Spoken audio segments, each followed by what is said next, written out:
নমস্কার। সকল সনাতনী বন্ধুদের জানাই জয় শ্রীরাম, জয় শ্রীকৃষ্ণ, জয় মা কালী। আপনারা জানেন ইতিমধ্যে যে আরব বাজার পত্রিকায় যে সনাতন ধর্ম এবং আমাদের ভারতের বিরোধী যে বিভিন্ন সংবাদ পরিবেশন করে তাকে কাউন্টার করে আমি অপারেশন আরব বাজার বলে ইতিমধ্যেই শুরু করেছি। এবার আমি একটা নতুন সিরিজ শুরু করছি, সেটা হচ্ছে অপারেশন বামপন্থী। আপনারা নিশ্চয়ই জানেন যে বামপন্থীরা সনাতন ধর্ম এবং ভারতীয় সভ্যতা নিয়ে সবসময় মিথ্যাচার করে। এবার তাকে কাউন্টার করে আমার এই নতুন সিরিজ অপারেশন বামপন্থী, আজকে তার প্রথম পর্ব। আপনারা ইতিমধ্যে হয়তো খেয়াল করেছেন যে বিজেপির উত্থানের পর অন্তপক্ষে বাংলায় বিগত লোকসভা নির্বাচনে 18টা সিট পাওয়ার পরে বামপন্থী এবং তথাকথিত সো কল্ড কোট আনকোট বুদ্ধিজীবীরা একটা এজেন্ডা শুরু করেছে যে বিজেপির হিন্দু ধর্ম আর প্রকৃত হিন্দু ধর্ম এই দুটোর মধ্যে পার্থক্য আছে। যেটা প্রকৃত হিন্দু ধর্ম তাদের মধ্যে কোনটা, যে বিবেকানন্দ রামকৃষ্ণের যে হিন্দু ধর্ম আর বিজেপি যে আরএসএসের হিন্দু ধর্ম, সেই দুটোর মধ্যে নাকি বিস্তর ফারাক। বিজেপি হচ্ছে ভণ্ড হিন্দু, বিবেকানন্দ এবং রামকৃষ্ণ ছিলেন প্রকৃত হিন্দু। কিন্তু এই বামপন্থীরাই দীর্ঘ সময় ধরে বিবেকানন্দকে ভণ্ড সন্ন্যাসী, রামকৃষ্ণকে মৃগী রোগী এই সমস্ত মন্তব্য করে গেছে। পুরো সনাতন ধর্ম সম্পর্কে তারা বিভিন্ন কুমন্তব্য করে গেছে। সনাতন ধর্ম নাকি সন্ত্রাসবাদের প্রতীক, আমাদের যে গ্রন্থ রামায়ণ মহাভারত সেখানে নাকি শুধু যুদ্ধের কথা বলা আছে, হিন্দু তালিবান এই সমস্ত প্রপাগান্ডা তারা চালাতো। এখন দেখুন দেখছি যে কিছুটা হলেও হিন্দু সমাজের মধ্যে জাগরণ ঘটেছে, তারা তাদের শেকড়ে ফিরে যাওয়ার চেষ্টা করছে, তখন তাদেরকে ডিভাইডেড করার জন্য এটা হচ্ছে বামপন্থী প্রপাগান্ডা, যে ভালো হিন্দু খারাপ হিন্দু। তাদের কাছে এখন বিবেকানন্দ হচ্ছে ভালো হিন্দুর আইডল। এবার আমি দেখাই যে বিবেকানন্দ কীরকম হিন্দু ছিলেন, কতটা তিনি বামপন্থীর মধ্যে সেকুলার হিন্দু ছিলেন, নাকি তিনি আরএসএসের মতো হিন্দু ছিলেন। আমার হাতে এখন একটা বই রয়েছে, দেখুন, অচেনা অজানা সিস্টার নিবেদিতা। বইটা লিখেছেন উজ্জ্বল কুমার দাস। লেখকের নামটা ভালো করে খেয়াল করুন, কে এই উজ্জ্বল কুমার দাস। উজ্জ্বল কুমার দাস কিন্তু কোনো সঙ্গী নন, বিজেপি বা আরএসএসের লোক নন। উনি দীর্ঘদিন ধরে আনন্দবাজার পত্রিকার সাংবাদিক ছিলেন, সাংবাদিকতা করে গেছেন এবং বর্তমান পত্রিকাতেও ছিলেন, কিন্তু ওনার কর্মজীবনের সাংবাদিকতার বেশিরভাগ সময়টা উনি আনন্দবাজার গোষ্ঠীতে কাটিয়েছেন। উনি কলকাতা বিশ্ববিদ্যালয় থেকে বিজ্ঞান এবং আইনে স্নাতক, মেকানিক্যাল ইঞ্জিনিয়ার, তারপরে আবার ইন্ডাস্ট্রিয়াল ম্যানেজমেন্টের ডিগ্রি। এতগুলো ডিগ্রি থাকা সত্ত্বেও উনি সাংবাদিকতাকে পেশা হিসেবে বেছে নিয়েছিলেন। কোথায়? আনন্দবাজার গোষ্ঠীর সাংবাদিক। যেহেতু তিনি আনন্দবাজার গোষ্ঠীর সাংবাদিক ছিলেন, তাই আশা করা যায় তার বইটা অথেন্টিক হবে। এবং উনি বিবেকানন্দ, নিবেদিতা, রামকৃষ্ণ এসব নিয়ে দীর্ঘ গবেষণা করেছেন এবং প্রচুর গবেষণামূলক বই উনি লিখেছেন। সেই বই থেকে আমি একটা জায়গা পড়ে শোনাচ্ছি। ওই বইয়ের 58 পাতা, সেখানে কি লেখা আছে। আপনারা জানেন যে আমাদের বিবেকানন্দ তিনি সনাতন ধর্ম এবং ভারতীয় সংস্কৃতির প্রচারের জন্য শুধু ভারতবর্ষের কাশ্মীর থেকে কন্যাকুমারিকা ভ্রমণ তো করেই ছিলেন, তিনি ইউরোপের বিভিন্ন দেশেও সনাতন ধর্ম প্রচারের জন্য বারবার গেছেন। আমেরিকা, ইংল্যান্ড, বিভিন্ন জায়গাতে উনি ইংল্যান্ডের বারবার গেছেন, ইংল্যান্ডের রাজধানী লন্ডনে গেছেন, কারণ ইংরেজরা তখন আমাদের দেশকে শাসন করছে। উনি বারবার ইংল্যান্ডে গিয়ে ওখানকার মানুষকে বোঝাতে চেয়েছে, ঠিক আছে তোমরা আমাদের দেশকে শাসন করছো, আমরা এখন দুর্বল ঠিকই, কিন্তু আমাদের সংস্কৃতি, আমাদের দর্শন, আমাদের জ্ঞান বিজ্ঞান কোনো অংশে তোমাদের থেকে কম নয়। তো সেরকমই 1895 খ্রিস্টাব্দের নভেম্বর মাসে লন্ডনের ইসাবেল মার্গেসনের বাড়িতে সনাতন ধর্ম সম্পর্কে একটা বক্তব্যের আয়োজন করা হয়েছিল এবং সেখানে মূল বক্তা ছিলেন বিবেকানন্দ। ওখানেই নিবেদিতা প্রথম বিবেকানন্দকে দেখেন এবং তার বক্তব্য শোনেন। পরবর্তীকালে নিবেদিতা যখন তার বই লিখেছিলেন, বিখ্যাত বই স্বামীজিকে নিয়ে ইংরেজিতে, যার নাম দ্য মাস্টার আই শ হিম, তার বাংলা অনুবাদ আছে স্বামীজিকে আমি যেভাবে দেখিয়াছি। সেখানে ওই দিনের বর্ণনা করতে গিয়ে বিবেকানন্দ নিবেদিতা লিখেছেন, প্রথম যিনি তখন বিবেকানন্দকে দেখেছিলেন, যে তিনি লিখছেন যে যেন প্রথম দর্শনেই যেন মনে হয়েছিল একটি দিব্য শিশু। 1895 প্রথম সাক্ষাৎ। তারপর বহুবার বিবেকানন্দের বক্তৃতা উনি শুনেছেন ইংল্যান্ডের বিভিন্ন জায়গায়। তারপর যখন বিবেকানন্দ ফিরে এসেছেন ভারতে, তার সঙ্গে প্রচুর চিঠি চালাচালি হয়েছে, প্রচুর চিঠি লেখা হয়েছে। উনি বিবেকানন্দের বক্তব্য শুনে ভারতীয় দর্শন এবং ভারতীয় সভ্যতা সম্পর্কে অনুপ্রাণিত হয়েছিলেন এবং ভারতবর্ষে এসে কাজ করার ইচ্ছা প্রকাশ করেছিলেন। এবং বিবেকানন্দ তাকে ভারতবর্ষের যে নারী শক্তির জাগরণ, নারীর যে শিক্ষা বিস্তার, সে কাজের কথা বলেছিলেন। অবশেষে 1895 প্রথম সাক্ষাৎ, 1899 28 জানুয়ারি অবশেষে নিবেদিতা, তখন উনি নিবেদিতা হননি, ওনার নাম তখন মার্গারেট, তখন উনি 1899 সালের 28 জানুয়ারি কলকাতাতে আসেন। তখন তো প্লেন ছিল না, জাহাজে করে কলকাতা বন্দরে আসেন এবং তাকে স্বামীজি স্বয়ং স্বাগত জানান ওই কলকাতা বন্দরে উপস্থিত থেকে। এবং তখনও কিন্তু বেলুড় মঠ প্রতিষ্ঠা হয়নি, জমি টমি সব কেনা হয়ে গেছে বেলুড় মঠের জন্য, কিন্তু বেলুড় মঠ প্রতিষ্ঠা হয়নি। ওই ছোটো ছোটো কুটির তৈরি করা হয়েছিল, সেই কুটিরেরই একটা ছোট্ট কুটিরে উনি থাকতেন এসে। এবং তখন আমেরিকা থেকে মিসেস ওলি বুল এবং মিস জোসেফাইন ম্যাকলাউড নামে দুজন মহিলাও ভারতবর্ষে তারা ভারতবর্ষে চিরস্থায়ীভাবে থেকে যাননি বা তারা সনাতন ধর্ম গ্রহণও করেননি। তারা বিবেকানন্দের আদর্শে অনুপ্রাণিত হয়ে এখানে এসে ভারতবর্ষে মাঝে মধ্যে আসতেন এবং বিবেকানন্দের অনুপ্রাণিত হয়ে নারী শিক্ষা বিস্তারে মূলত কাজ করতেন। তারাও একই সঙ্গে থাকতেন। তো আমি 58 পাতা থেকে যে ঘটনাটা পড়বো সেটা কোন দিনকার ঘটনা আমি বলছি। 1898 16ই মার্চ। নিবেদিতা প্রথম কখন আসছেন? 1898 28 জানুয়ারি তিনি কলকাতাতে প্রথম আসছেন। আর তারপর স্বামীজির সঙ্গে তার বিভিন্ন বিষয়ে আলোচনা হচ্ছে। 1898 সালের 16ই মার্চ একটা বক্তব্য।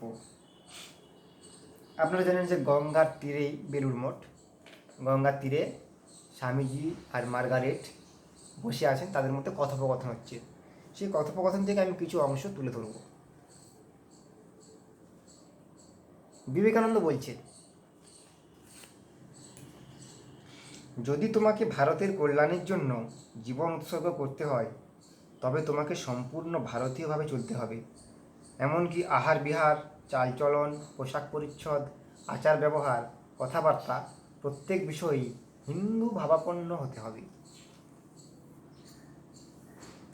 এই হিন্দু ভাবাপন্ন কথাটা কিন্তু খুব সিগনিফিক্যান্ট। এখানেই কিন্তু বামপন্থীদের প্রোপাগান্ডা খতম।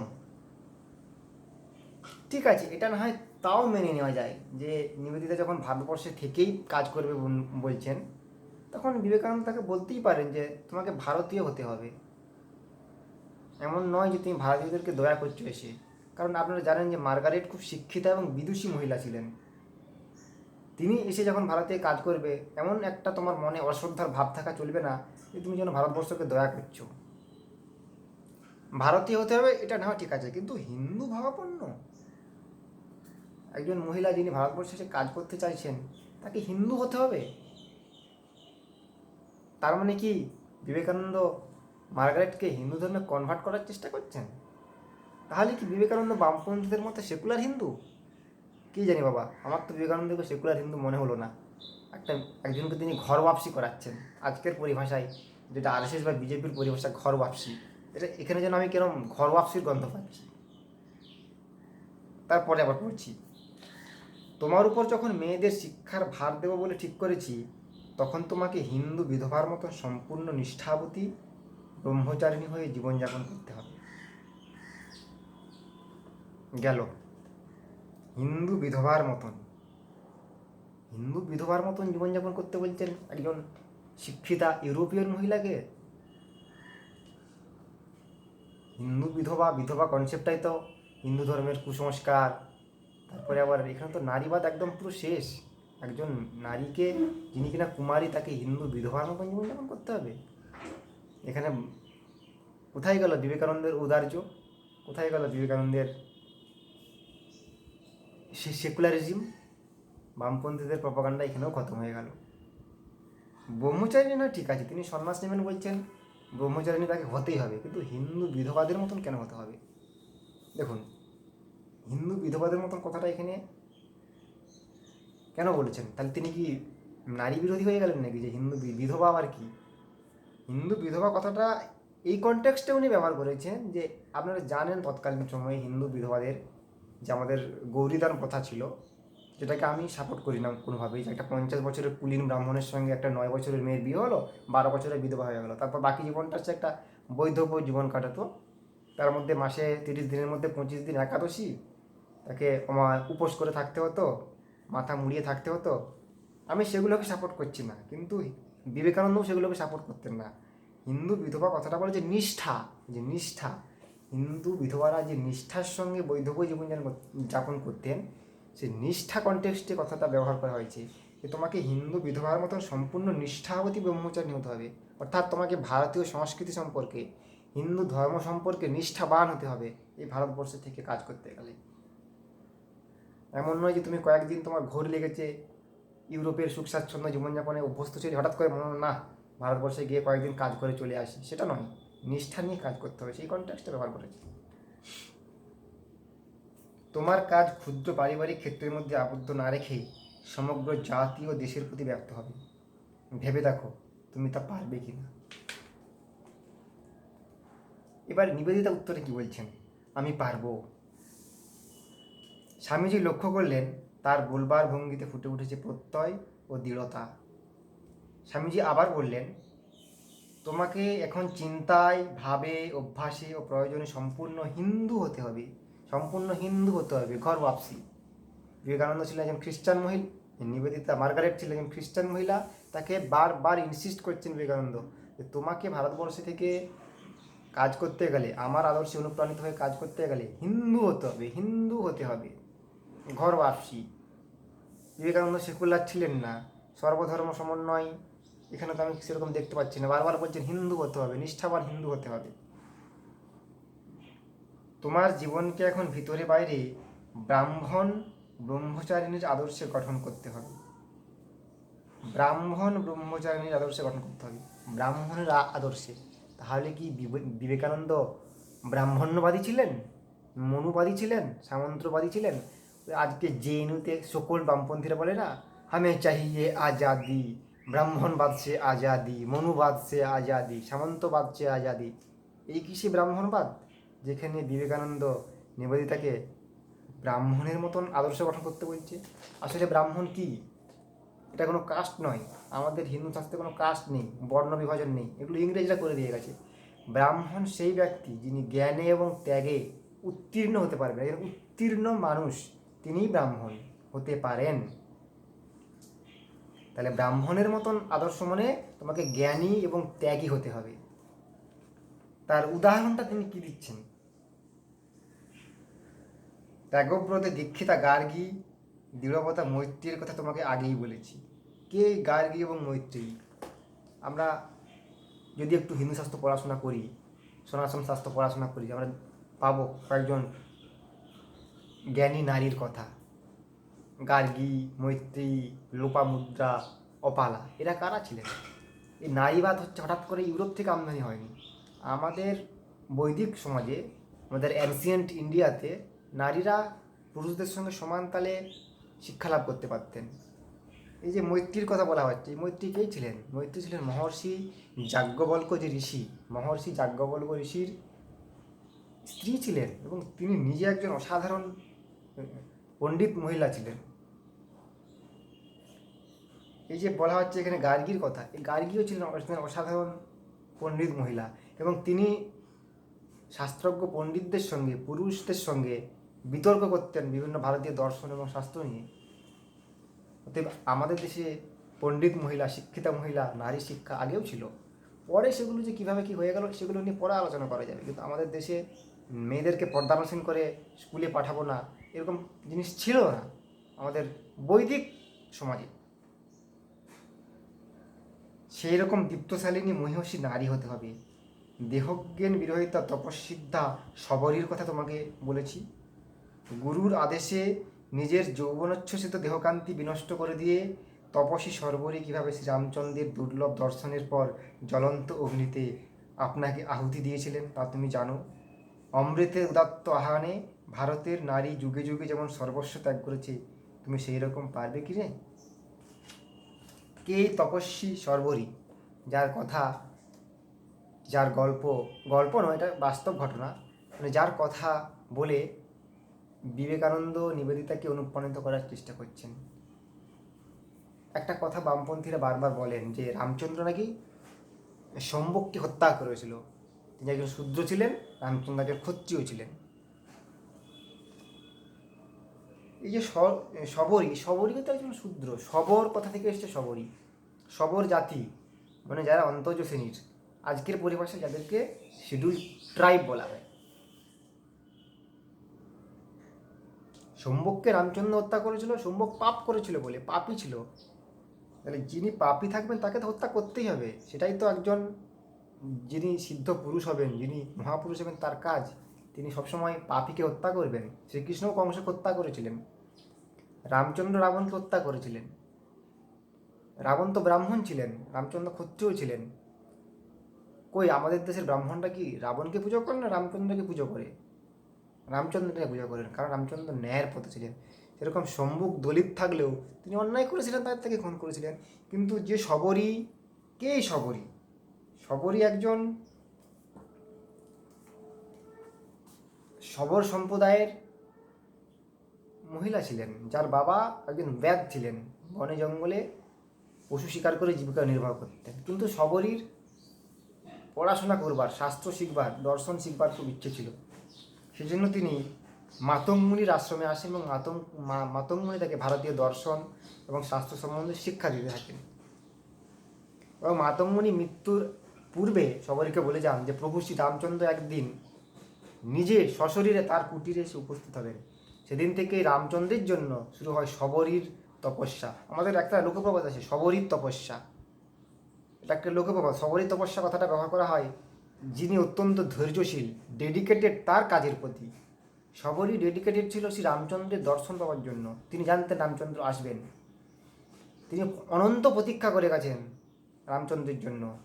তার যৌবন কেটে গেছে, তিনি প্রৌঢ়া হয়েছেন, তিনি বার্ধক্য হয়ে গেছেন। জীবনের শেষ লগ্নে এসে তিনি যখন মৃত্যুশয্যায় শ্রী রামচন্দ্র সশরীরে তার পর্ণ কুটিরে এসে উপস্থিত হয়েছিলেন, তার দেখা পেয়েছিলেন। এবং যেদিন শ্রী রামচন্দ্রের তিনি দেখা পেয়েছিলেন, তারপর তিনি স্বেচ্ছায় নিজের জীবনকে আহুতি দিয়েছিলেন। একটার পর একটা দিন তিনি অপেক্ষা করে গেছেন। এই যে ত্যাগের কথাটা, এইটা বলেই তাকে ইন্সপায়ার করছে যে তোমার কাজের প্রতি ডেডিকেশন থাকতে হবে, যে কাজটা তুমি করতে চাইছো তার প্রতি ডেডিকেটেড থাকতে হবে। সবরই যেমন শ্রী রামচন্দ্রের অপেক্ষায় দীর্ঘদিন অপেক্ষা করেছে। সমস্ত বন থেকে ফলমূল তুলে নিয়ে এসে বাড়িতে সাজিয়ে রাখতো যে শ্রীরামচন্দ্র কবে আসবেন তাকে তিনি খেতে দেবেন। তার যে পর্ণ কুটির, সে কুটিরের চারপাশ তিনি পরিষ্কার পরিচ্ছন্ন করে রাখতেন, যে শ্রীরামচন্দ্র যখন আসবেন তার যখন কষ্ট না হয়, তার পায়ে যেন কোনো কাঁটা না বেঁধে। এই শবরীর ত্যাগের কথা বলে বিবেকানন্দ নিবেদিতাকে অনুপ্রাণিত করার চেষ্টা করছেন। এবং ভারতের নারী সত্যিই তো যুগে যুগে সর্বস্ব ত্যাগ করেছে। নেতাজি সুভাষচন্দ্র বসু যখন আজাদ হিন্দ ফৌজ গঠন করলেন, তখন তার অর্থের প্রয়োজন ছিল। যখন তিনি ভারতের নারীদের কাছে আহ্বান করেছিলেন, তখন ভারতের নারীরা তাদের গা থেকে সোনা দানা খুলে সুভাষচন্দ্রকে দিয়ে দিয়েছিল। ভারতবর্ষের স্বাধীনতা সংগ্রামে সেই তাদের অর্থ লাগবে বলে। নিবেদিতা দৃঢ়কণ্ঠে বললেন পারবো। বিবেকানন্দ বলছেন উত্তম, কিন্তু তোমার অতীত জীবনকে সম্পূর্ণ ভুলতে হবে, এমনকি তার স্মৃতিটুকু পর্যন্ত রাখতে পারবে না। কারণ একজন সন্ন্যাসী হতে গেলে এটা নিয়ম আছে আমাদের সনাতন দর্শনে, তুমি যেদিন থেকে সন্ন্যাস নেবে সেদিন থেকে তুমি তোমার পূর্ব জীবনের কথা, পূর্ব জন্মের কথা, পূর্ব জীবনের কথা সব ভুলে যাবে। ভুলে গিয়ে যেদিন তুমি সন্ন্যাস ধর্মে দীক্ষা নেবে সেদিন থেকে তোমার নতুন জীবন শুরু হবে। তুমি সব পুরাতন ভুলে গিয়ে নূতনের পথে অগ্রসর হয়ে যাবে। সেই জন্য দেখবেন সন্ন্যাসের পরে একটা নতুন নাম হয়, স্বামী অমুক বা মহন্ত অমুক, মানে তার সমস্ত পূর্বের কথা ভুলে গিয়ে নূতন নবজন্ম লাভ। ভারতীয় সভ্যতার বিরুদ্ধে একটি কথাও বলতে পারবে না। পাশ্চাত্য সভ্যতার বড়াই করে ভারতীয় সভ্যতাকে করুণার চোখে দেখতে পারবে না। কিন্তু আজকের বামপন্থীরা কি করে? ভারতের সব খারাপ, ভারতের কিছুই নেই, ভারত গরিব, ভারতে কিছুই নেই, ভারত ফ্যাসিস্ট রাষ্ট্র। কিন্তু ওদের চোখে চীন ভালো, কিউবা ভালো, ভেনেজুয়েলা ভালো, সব যা কিছু ভালো সব বিদেশে আছে, ভারতে সব খারাপ। কিন্তু বিবেকানন্দ কি বলছেন? যে ভারতীয় সভ্যতার বিরুদ্ধে একটি কথাও বলা চলবে না। আমাদের বামপন্থীদের কাজই হচ্ছে সব সময় অ্যান্টি ইন্ডিয়া প্রোপাগান্ডা চালানো আর ওদের বাপ চীনকে সাপোর্ট করা। 1962 ভারত চীন যুদ্ধে বামপন্থীদের ভূমিকা কী ছিল সেটা সবাই জানে। পাশ্চাত্য সভ্যতার বড়াই করে ভারতীয় সভ্যতাকে করুণার চোখে দেখতে পারবে না। ভিক্ষুণী সুপ্রিয়ার মতো দাঁড়ে দাঁড়িয়ে ভিক্ষা করে আর তো দুস্থের সেবায় জীবনকে উৎসর্গ করতে হবে।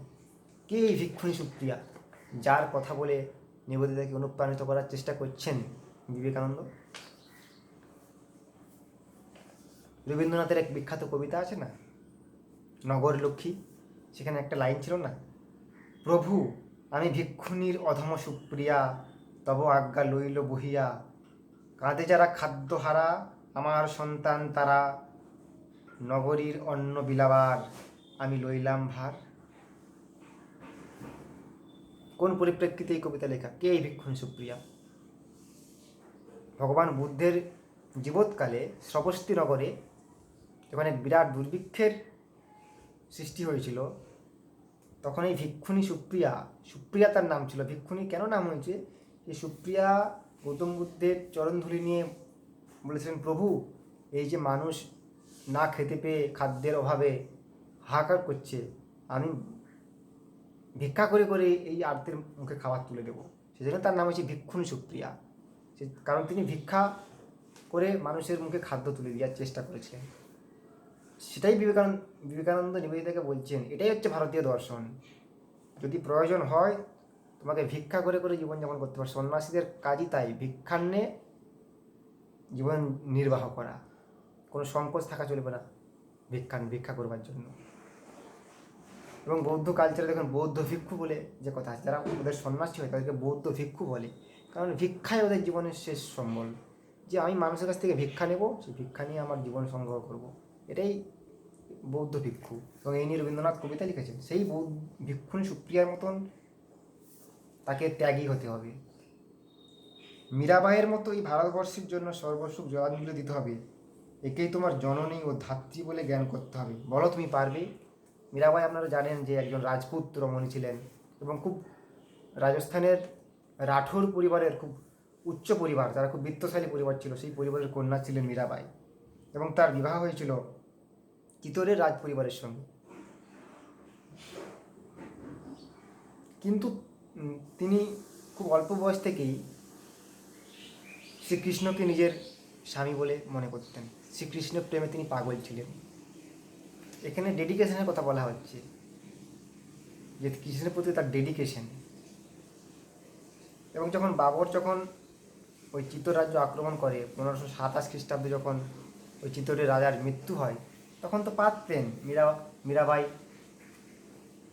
রাজবধূ হয়ে তার বাকি জীবনটা কাটিয়ে দিতে, তিনি সেটা করেননি। তিনি তখন বৃন্দাবনে চলে যান এবং রবিদাসকে তার গুরু হিসাবে মানেন এবং শুরু হয় তার শ্রীকৃষ্ণের প্রতি নিবেদিত প্রাণ এবং শ্রীকৃষ্ণের চর্চা। এবং পরবর্তীকালে সারা জীবন মীরাবাই তার জীবনটা শ্রীকৃষ্ণের প্রচার প্রসারের জন্য দিয়েছেন এবং তিনি অসংখ্য ভজন রচনা করেছেন, শ্রীকৃষ্ণ বন্দনা, যেগুলোকে মীরার ভজন বলা হয়।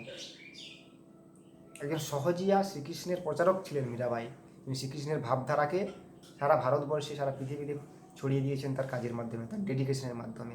সেই কথাই বলছেন এখানে। এবং মীরাবাই মানে কিন্তু বাইজি নয়, এখানে কিন্তু বাই কথাটা বীরাঙ্গনা নারীদেরকে বলা হতো। যেমন ঝাঁসির রানী লক্ষ্মীবাই, তাকে বাই বলা হতো, তিনি বীরাঙ্গনা ছিলেন, সেই কথা এখানে বলা হচ্ছে। ডেডিকেশন বারবার কিন্তু নিবেদিতাকে বিভিন্ন ভারতীয় কনটেক্সট তুলে বলার চেষ্টা করছেন যে তোমাকে হিন্দু হতে হবে, তোমাকে কীরকম হিন্দু হতে হবে এবং ডেডিকেটেড হতে হবে ভারতীয় সভ্যতার প্রতি। কীরকম ডেডিকেটেড তার সমস্ত উদাহরণ কিন্তু ভারতীয় সভ্যতা থেকেই তুলে দিচ্ছেন, ভারতীয় দর্শন থেকেই তুলে দিচ্ছেন, কোনো ইউরোপিয়ান দর্শন থেকে কিন্তু নয়। নিবেদিতা বলছেন আমি পারবো। অগ্নি পরীক্ষায় উত্তীর্ণ হলেন নিবেদিতা। তার মুখে এক অপূর্ব নম্রতা, চোখে মধুর সারল্য আর অন্তরে প্রবল অনুরাগ।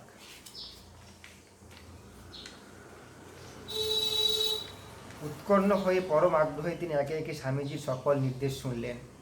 ঠিক যেমনভাবে কোনো শরণাতীতকালে প্রাচীন ভারতের তাপসকন্যা গার্গী মহর্ষি গর্গের সামনে দাঁড়িয়েছিলেন। আমাদের এই বললাম যে গার্গী অপামুদ্রালোপা, মহর্ষি গর্গের কাছে দীক্ষা লাভ করেছিলেন গার্গী। তিনি একজন মহীয়সী নারী ছিলেন। এভাবেই বিবেকানন্দ নিবেদিতাকে অনুপ্রাণিত করলেন বিভিন্ন ভারতীয় দর্শন তুলে, এবং তাকে এরপরেই তিনি নিবেদিতাকে দীক্ষা দিয়েছিলেন, মানে হিন্দু ধর্মে দীক্ষা দিয়েছিলেন এবং সন্ন্যাস ধর্মে দীক্ষা দিয়েছিলেন। সেটা ছিল